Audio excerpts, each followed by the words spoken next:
मैं जयपुर से माधव कुमार माथुर आपका इस एस्ट्रोलॉजी चैनल में स्वागत करता हूं।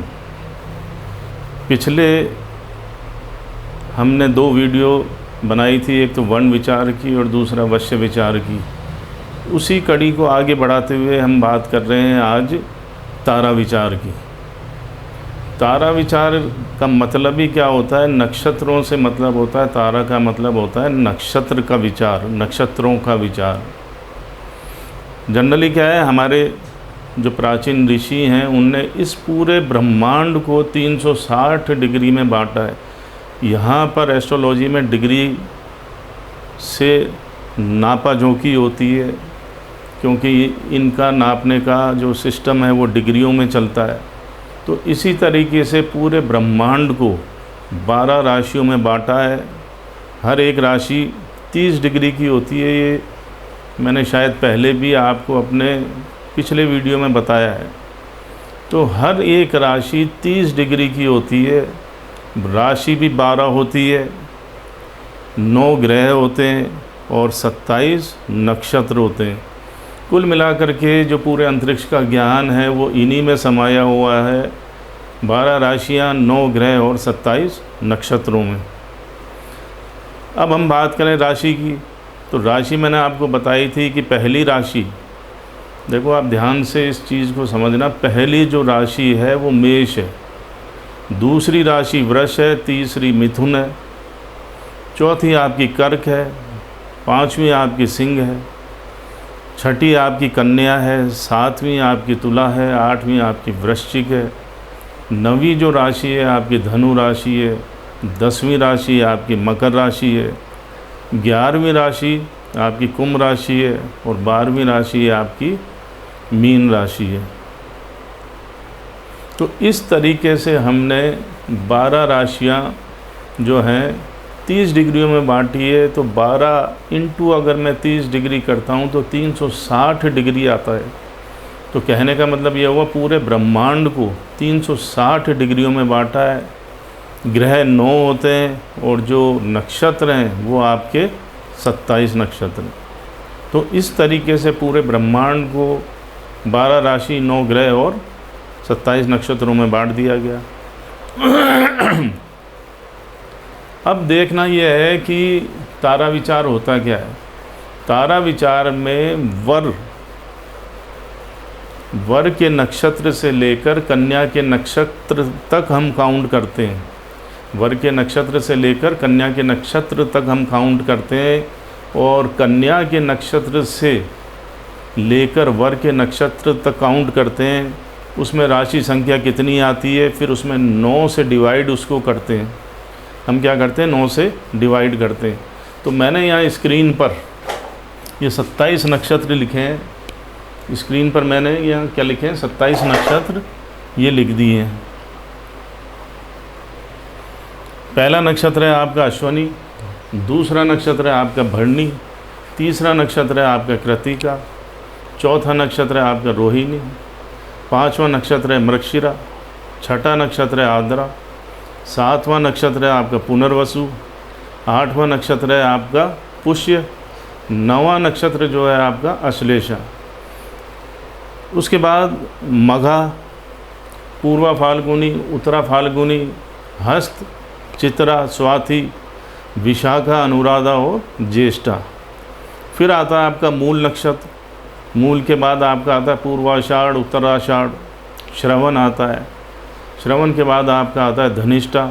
फिर आता है आपका शतभिषा। शतभिषा के बाद में आपका आता है पूर्व भाद्रपद। फिर आता है उत्तर भाद्रपद और रेवती। इस तरीके से आपके 27 नक्षत्र ये होते हैं जो मैंने यहाँ मेंशन कर दिए हैं। अश्विनी, भरणी, कृत्तिका, रोहिणी, मृगशिरा, आर्द्रा, पुनर्वसु, पुष्य, अश्लेषा, मघा, पूर्वा फाल्गुनी, उत्तरा फाल्गुनी, हस्त, चित्रा, स्वाति, विशाखा, अनुराधा और ज्येष्ठा। मूल पूर्वाषाढ़, उत्तराषाढ़, श्रवण, धनिष्ठा, शतभिषा, पूर्व भाद्रपद, उत्तर भाद्रपद और रेवती। ये 27 नक्षत्र आपके ये हो गए। अब देखिए यहाँ 27 नक्षत्रों के इनके स्वामी होते हैं। कि अश्विनी नक्षत्र का स्वामी कौन हुआ? केतु। ये आप नोट करना चाहें तो नोट कर लें, नहीं तो इसी को वीडियो को बैक करके भी आप वापस से देख सकते हैं, सुन सकते हैं। अश्विनी नक्षत्र का जो मालिक है वो है केतु, मतलब स्वामी। इसी तरीके से मैं बात करूं, भरणी नक्षत्र का स्वामी हो गया शुक्र, कृतिका का हो गया सूर्य, रोहिणी का हो गया चंद्रमा, मृगशिरा का हो गया आपका मंगल, इसके बाद आद्रा का हो गया राहु, पुनर्वसु का हो गया गुरु, और उसके बाद पुष्य का हो गया शनि, और अश्लेषा का बुध। इसी तरीके से ये 3 स्लैब मैंने लिखी है।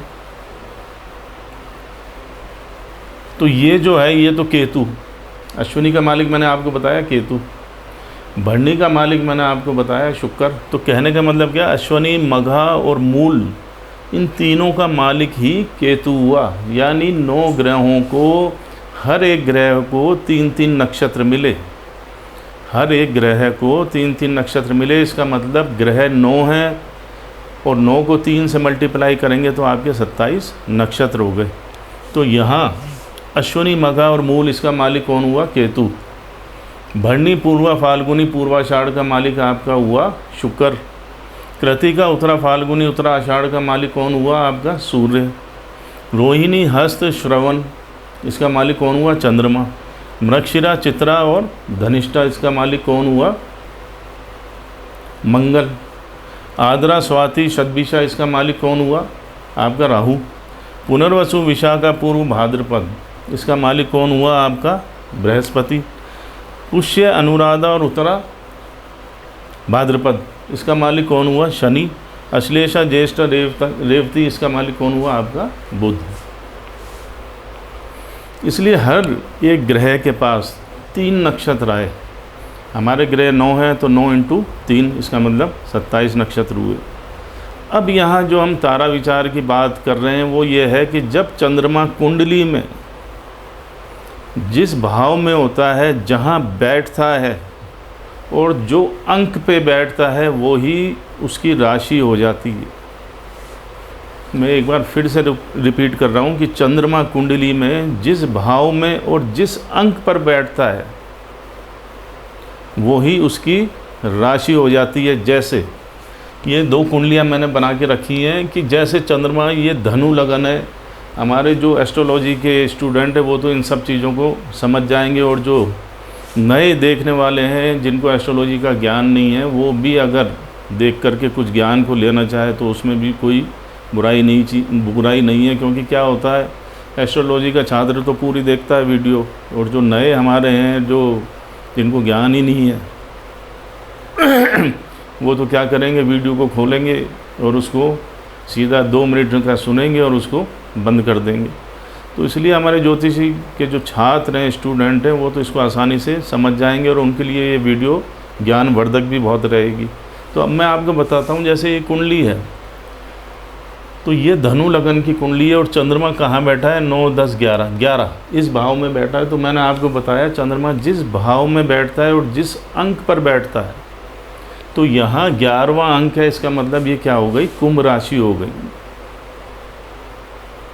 तो यहाँ पर इस व्यक्ति की जो राशि बनी वो कुंभ राशि बनी। क्यों?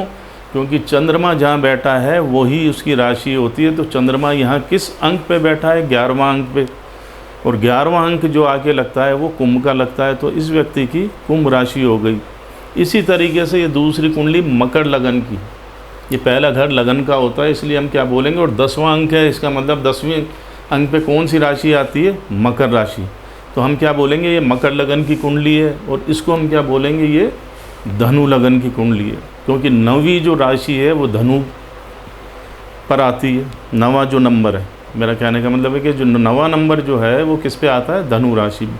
तो इसलिए ये क्या हुआ, पहला घर मैंने आपको बताया लगन का होता है, तो ये क्या हो गया? आपका धनु लगन हो गया।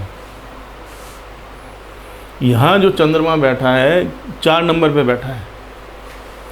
तो मैंने कहा चंद्रमा जहाँ बैठता है कुंडली में, जिस अंक पर बैठता है वही उसकी राशि हो जाती है। तो यहाँ 4 नंबर पे बैठा, इसका मतलब क्या हुआ, इस व्यक्ति की जो राशि बनी कर्क राशि बनी। तो इस तरीके से हमने ये देखा कि राशि तो कैसे होती है, और कोई व्यक्ति जो जानना चाहे कि मेरी राशि क्या है, तो आजकल तो इतने सॉफ्टवेयर हैं, अपना टाइम डालेगा, प्लेस डालेगा, डेट ऑफ बर्थ डालेगा, तो उसका कुंडली बन के आ जाएगी। चंद्रमा जहाँ बैठा है वो देख लेगा कि कहाँ बैठा है, कौन से अंक पे बैठा है, और राशि का जो क्रम है सीरियलिटी से जो मैंने बोला वही क्रम से होगा, तो वो उस क्रम को मिला ले तो उसके समझ में आ जाएगी कि मेरी ये राशि हुई।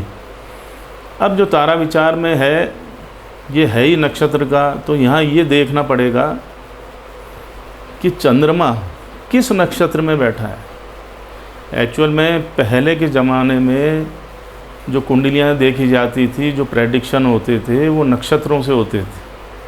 अब आजकल जो होने लगे प्रेडिक्शन, वो नक्षत्रों को तो भूल गए, राशियों से ही देख लेते हैं। नक्षत्रों तक तो पंडित जी लोग, जो भी कुंडली, जो ज्योतिषी लोग हैं, एस्ट्रोलॉजर हैं, वो वहाँ तक पहुँचते ही नहीं है, नक्षत्रों तक तो। और ये धीरे धीरे पहले के जो एस्ट्रोलॉजी होती थी महाभारत के टाइम में, और बहुत पुरानी जो एस्ट्रोलॉजी थी, वो नक्षत्र बेस्ड ही थी।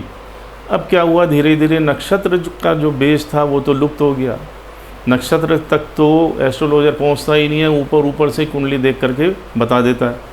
वहाँ दिक्कत क्या आती है, जब जिस व्यक्ति की भी कुंडली देखते हैं वैसा फलित घटित नहीं होता, फिर वो पंडित जी के पास में आता है कि सर पंडित जी आपने तो ये बताया था, जो बोला वो तो घटित ही नहीं हो रहा। तो क्या होता है, वो नक्षत्र तक नहीं पहुँचते, इसलिए प्रेडिक्शन में पूरा मिलान नहीं होता, कुछ हेर फेर हो जाता है। तो नक्षत्र सबसे ज़्यादा इम्पोर्टेंट है, और एक्चुअल में जो राशियाँ होती हैं वो नक्षत्रों से ही बनी है। हर जो ये 12 राशि हैं वो इन 27 नक्षत्रों से ही बनी है। तो इसलिए जो जिससे बनी है तो वो चीज़ ज़्यादा इम्पोर्टेंट हुई, राशि उतनी इम्पोर्टेंट नहीं है। क्योंकि हर एक राशि, जैसे मेष राशि है तो वो 2.25 नक्षत्र से बनी है। 2.25 नक्षत्र का मतलब हर नक्षत्र में 4 चरण होते हैं। जैसे अश्विनी में 4 चरण हुए, भरणी में 4 चरण हुए, और कृतिका में 4 चरण हुए। तो कहने का मतलब क्या है,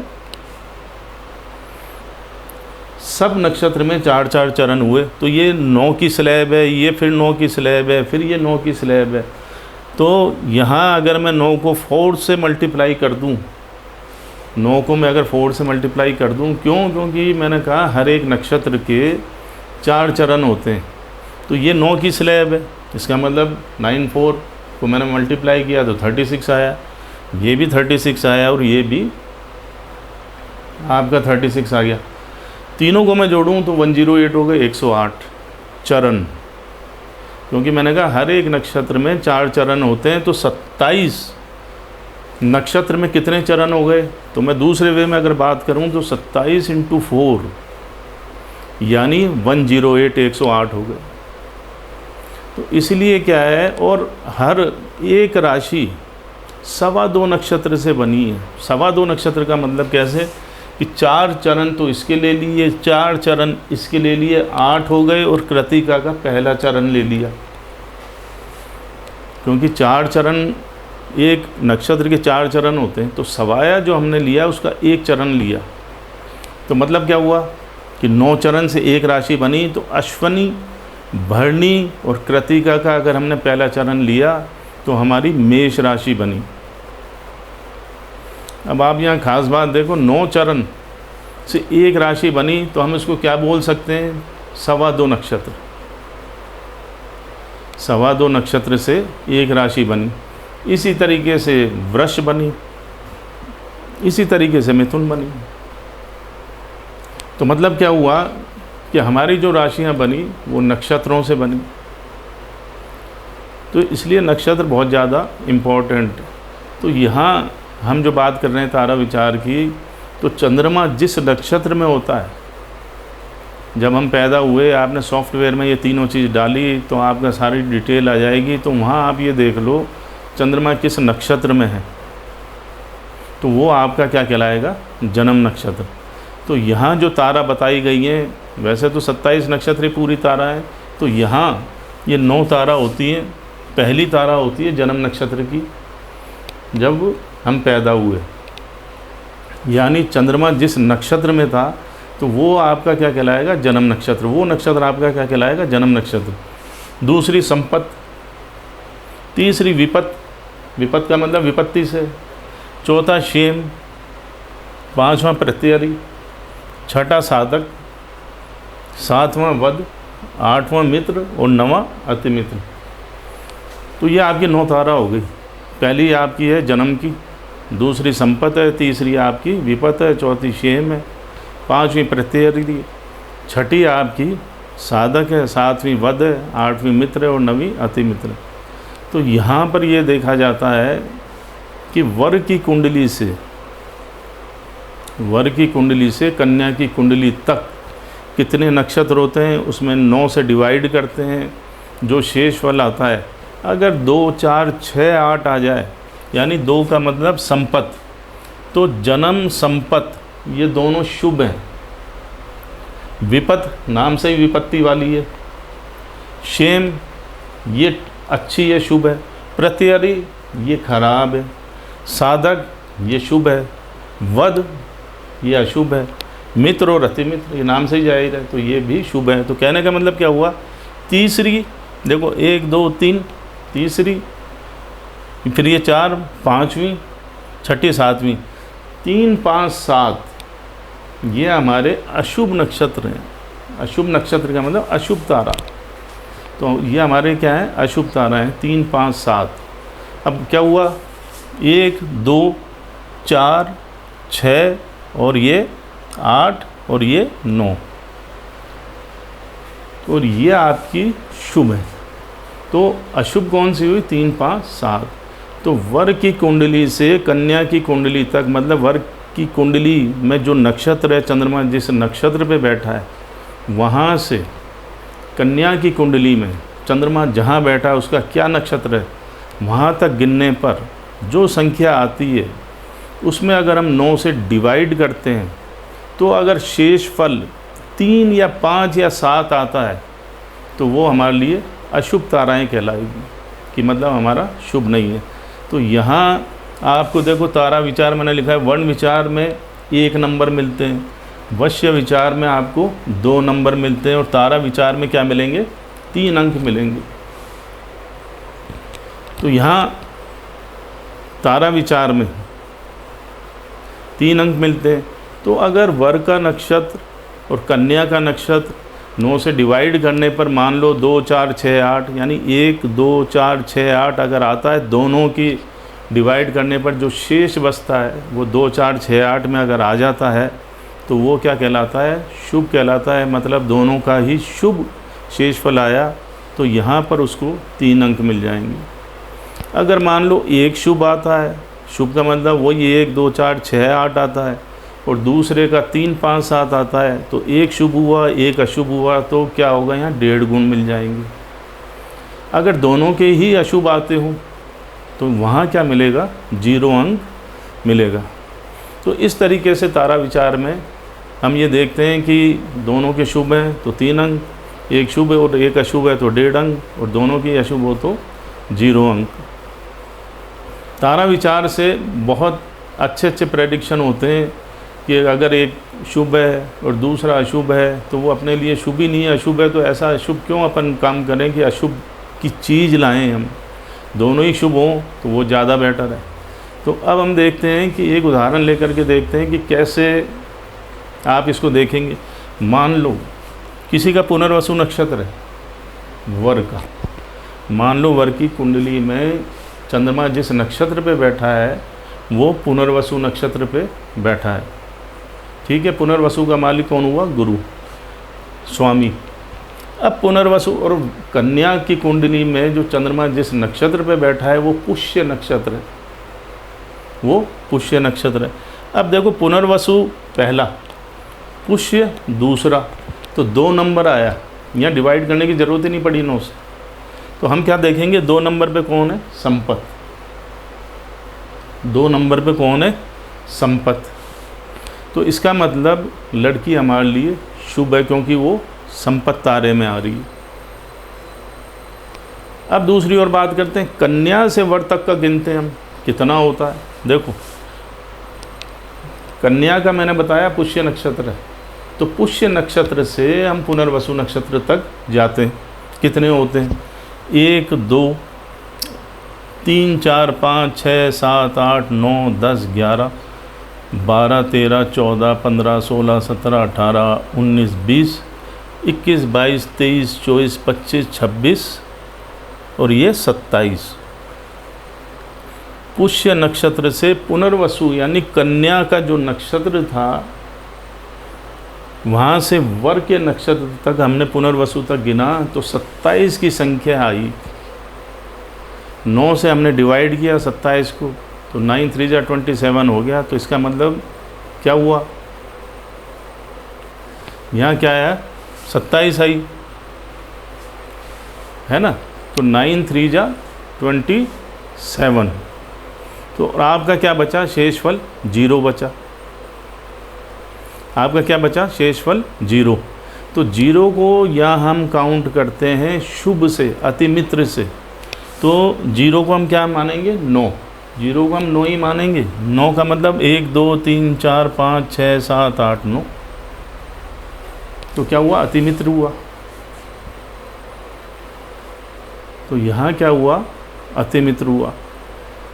एक बार मैं दोबारा इस चीज़ को आपको रिपीट करता हूँ। देखो, यहाँ ये वर का नक्षत्र है पुनर्वसु, ये वधू का नक्षत्र है पुष्य, तो 1 और ये 2, तो 2 ही शेषफल बचा। तो 2 शेषफल का मतलब जन्म और ये संपत्ति। तो इसका मतलब क्या हुआ? लड़की हमारे लिए शुभ है। अब लड़की के नक्षत्र से लड़के के नक्षत्र तक गिनते हैं हम। लड़की का नक्षत्र है पुष्य का, तो यहाँ से हम फिर गिनते हैं। देखो, 1 2 3 4 5 6 7 8 9 10 11 12 13 14 15 16 17 18 19 20 21 22 23 24 25 26 और ये 27। तो ये 27 आ गया। 9 से डिवाइड किया, 9 3 जा 27। शेषफल में 0 बचा। 0 का मैंने आपको बताया, 0 को हम 9 ही मानते हैं। तो 9 का मतलब 9वां तारा कौन सा हुआ? अतिमित्र का हुआ। इसका मतलब क्या हुआ? दोनों शुभ हो गए। तो इस यहाँ पर पूरे के पूरे 3 अंक मिल जाएंगे। दूसरा एक और उदाहरण लेते हैं। मान लो किसी का, जो आप अपनी इच्छा से किसी का भी ले लो, जैसे मान लो वर का नक्षत्र है अश्विनी नक्षत्र और वधू का नक्षत्र है ज्येष्ठा का। वर का नक्षत्र है अश्विनी और कन्या क्या है? ज्येष्ठा का। तो आप अश्विनी से ज्येष्ठा तक गिनो। 1 2 3 4 5 6 7 8 9 10 11 12 13 14 15 16 17 18। तो ये 18 आया। तो 18 को हमने 9 से डिवाइड किया तो 9 2 जा 18 हो गया, 0 आया। तो यहाँ भी ये अतिमित्र हो गया, मतलब तारा शुभ आया। अब वहाँ से गिनते हैं, क्योंकि वधू का ज्येष्ठा है, तो अब ज्येष्ठा से हम अश्विनी तक जाते हैं। 1 2 3 4 5 6 7 8 9 10 और ये 11। तो यहाँ भी क्या आया? 11 नंबर आया। अब 9 से डिवाइड किया तो 9 बन जा 9। 11 में से 9 गए, 2 बचा। तो 2 का मतलब हमारे लिए संपत्ति आया। तो कहने का मतलब क्या हुआ? यहाँ भी दोनों आपके लिए शुभ हो गए। तो यहाँ भी पूरे के पूरे अंक मिल जाएंगे। तो कुल मिलाकर के कहने का मतलब ये हुआ, अगर आप वर के नक्षत्र से कन्या के नक्षत्र तक और कन्या के नक्षत्र से वर के नक्षत्र तक जब गिनते हैं और 9 से अगर डिवाइड करते हैं, तो अगर आपका शेषफल 1 या 2 4 6 8 बचता है तो हमारा तारा क्या है? शुभ है। और अगर 3 5 7 बचता है तो हमारे लिए अशुभ है। तो यहाँ पर एक शुभ आ जाए, यानी शुभ का मतलब 1 2 4 6 8 आ जाए, और दूसरा किसी एक में 3 5 7 आ जाए, तो एक शुभ हो गया, एक अशुभ हो गया। 3 5 7 और जो मैं ये बोल रहा हूँ 1 2 4 6 8, ये शेषफल बोल रहा हूँ मैं कि अगर ये शेषफल बचता है तो अगर एक की कुंडली में मान लो 3 5 7 आ गया और दूसरे की कुंडली में 1 2 4 6 8 आ गया, तो एक शुभ हो गया और दूसरा क्या हो गया? आपका अशुभ हो गया। तो यहाँ पर 1.5 नंबर मिलेंगे। और अगर दोनों ही तारे अशुभ आ गए, मान लो इधर भी 3 5 7 आ गया शेषफल और उधर भी कन्या की कुंडली में मान लो 3 5 7 आ गया और इधर वर की कुंडली में 3 5 7 आ गया, तो दोनों ही अशुभ हो गए, तो यहाँ आपको 0 मार्क्स मिलेंगे। जनरली ऐसा कम होता है कि दोनों ही जगह अशुभ हों, ये तो होता है कि एक जगह शुभ और एक जगह अशुभ, और दोनों ही जगह शुभ भी आते ही हैं, तो पूरे के पूरे 3 गुण यहाँ मिलते हैं। तो ये चीज़ मैंने आपको बताया कि तारा विचार क्या होता है, तारे विचार में कौन शुभ है कौन हमारे लिए अशुभ है ये देखा जाता है। तो मैं समझता हूँ कि शायद आपको ये समझ में आया होगा, इसको आप देखना, और अगर मेरा ये वीडियो आपको पसंद आया, ये जानकारी अच्छी लगी हो, तो कृपया मुझे सब्सक्राइब कर बेल आइकन दबाना, ताकि मेरे को भी मोटिवेशन आपके इससे मिलता रहे और मैं इस तरह की नई नई वीडियो आपके लिए बनाता रहूं।